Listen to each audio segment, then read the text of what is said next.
તમારી વચ્ચે ધારાસભ્ય નથી, તમારા સુખ દુઃખના પ્રસંગોમાં હાજરી આપી શક્યા નથી, એટલે પહેલાં તો બધા પરથી અમે અમારા પરિવાર તરફથી અને ધારાસભ્ય વતી તમારી માફી માંગીએ છીએ કે તમારા વચ્ચે અમે આવી નથી શક્યા, એટલે પહેલાં અમને તો માફ કરજો.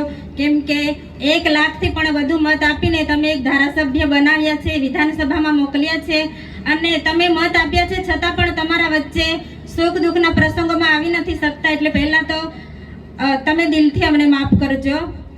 હવે ટૂંક સમયમાં આપણી ચૂંટણીઓ આવી રહી છે, તાલુકા જિલ્લાની, એના માટે આપણે એક સભા રાખી છે, એટલે તમે બધા સાથ સહકાર આપજો.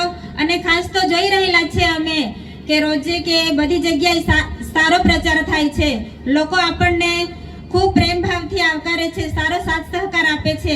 જ્યારે ભાજપના લોકો પ્રચાર કરવા જાય છે તો લોકો એમને ભગાડે છે, એ પણ આપણે બધા જોઈએ છે સોશિયલ મીડિયામાં.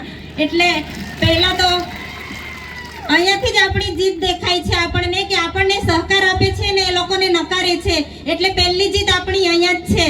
અને બીજું કે બધા જ ઉમેદવારો સતત ખૂબ મહેનત કરે છે રાત દિવસ. હવે આપણી પાસે 2 દિવસ છે, તમે 2 દિવસ રાત દિવસ સતત મહેનત કરો, આપણી બધી જિલ્લાની સીટો, તાલુકાની સીટો નીકળે એવી અમે આશા રાખીએ છીએ અને વિશ્વાસ તો અમને છે જ કે સીટો બધી નીકળવાની જ છે અને આપણી બોડી બેસે છે તો અમે અહીંથી તમને કહી દઈએ છીએ, એટલે વિશ્વાસ રાખજો, સાથ સહકાર આપજો.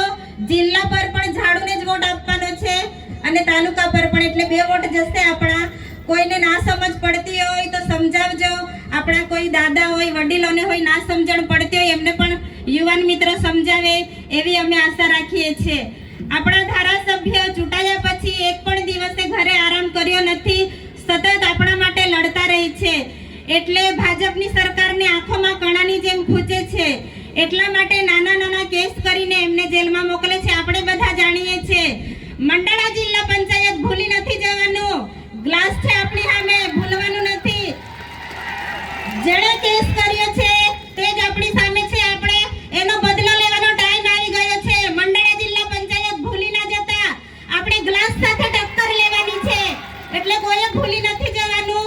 એ કેસના લીધે એમને તડીપાર કરી અને ડેડિયાપાડામાં આવવા નથી દેતા, એટલે એ બદલો આપણે લેવાનો જ છે, એટલે તમે સતત મહેનત કરજો એવી અમે આશા રાખીએ છીએ. અને આપણા જે 7 ટર્મથી સાંસદ છે, મીડિયાના માધ્યમથી અમને જાણવા મળે છે કે કમલમમાં નીલરામભાઈ સાથે કઈ લાફામારી થઈ છે, તો આપણા સાંસદને લાફો માર્યો છે નીલરામભાઈએ. તો સાંસદ મનસુખભાઈ સાંભળજો, તમે જ્યાં બી હોય ત્યાં લોકોને ખુલાસો આપો. તમે 7 ટર્મથી સાંસદ છો છતાં પણ તમારે લાફો ખાવો પડે. આ કેવા સાંસદ છો તમે કે તમારે લાફો ખાવો પડે? તમે અમારા લોકોને જવાબ આપો, અમે તમારા જવાબની રાહ જોઈએ છે કે તમારે લાફો કેમ ખાવો પડ્યો. તમે એટલા મોટા વડીલ છો છતાં તમારે લાફો ખાવો પડે, એટલે આ તો શરમજનકની વાત છે.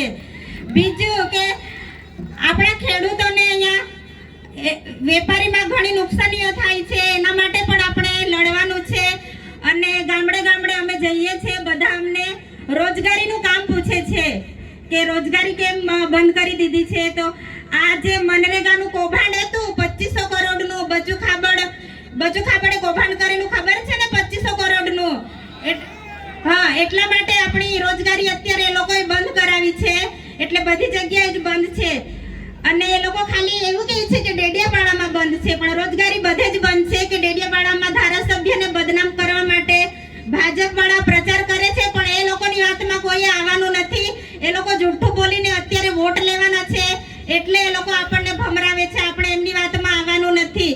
અને અમારી પાર્ટીના લોકોને લોભ લાલચ આપીને ભાજપવાળા ટિકિટો આપીશું, લોભ લાલચ આપીને લઈ જાય છે. તો આપણી પાર્ટીમાંથી જે રાજીનામું આપીને જાય છે ભાજપવાળા, એ લોકોનું કંઈ વેલ્યુ કરતા નથી અને એ લોકો જાય છે પાર્ટીમાં પણ એમનું કોઈ જ વેલ્યુ નથી, તે આપણે જોઈ રહેલા છે. પણ આપણે બધાય સાથે રહેવાનું છે, સાહેબના હાથ મજબૂત કરવાના છે. સાહેબ એકલા પડે છે એટલે આ લોકો બધા ડરાવીને ધમકાવીને જેલમાં મોકલે છે, એટલે એનો બદલો આપણે આ ચૂંટણીમાં લેવાનો જ છે. પોલીસ કર્મીઓ અને અધિકારીઓ પણ સાંભળી લેજો, તમારાથી સહન થાય એટલું જ કરજો, નહીં તો અમારી સરકાર બનશે તો અમે વ્યાજ સાથે હિસાબ લઈશું તમારો, એટલું અમે, કેમ કે અમારા લોકોને ઘણા હેરાન કરો છો. અમે રોજના રોજ વિડીયો જોઈએ છે, એટલે તમારાથી સહન થાય એટલા જ હેરાન કરજો. અમે વ્યાજ સાથે હિસાબ લેવા તૈયાર છે અમારા લોકો સાથે. તો તમે બધા અમને વિશ્વાસ આપો કે તમે બધા ઝાડુને વોટ આપશો ને? હા, તમે આપશો એવી અમે તો આશા રાખીએ છીએ, કેમ કે અમને લોકોનો ખૂબ સારો પ્રતિસાદ મળે છે. અને આપણા ઉમેદવારોનો પણ ખૂબ આભાર માનીએ કે રાત દિવસ સતત મહેનત કરે છે. હવે 2 દિવસ છે, મહેનત કરજો અને બધી સીટો નીકળે એવી અમે આશા રાખીએ છીએ.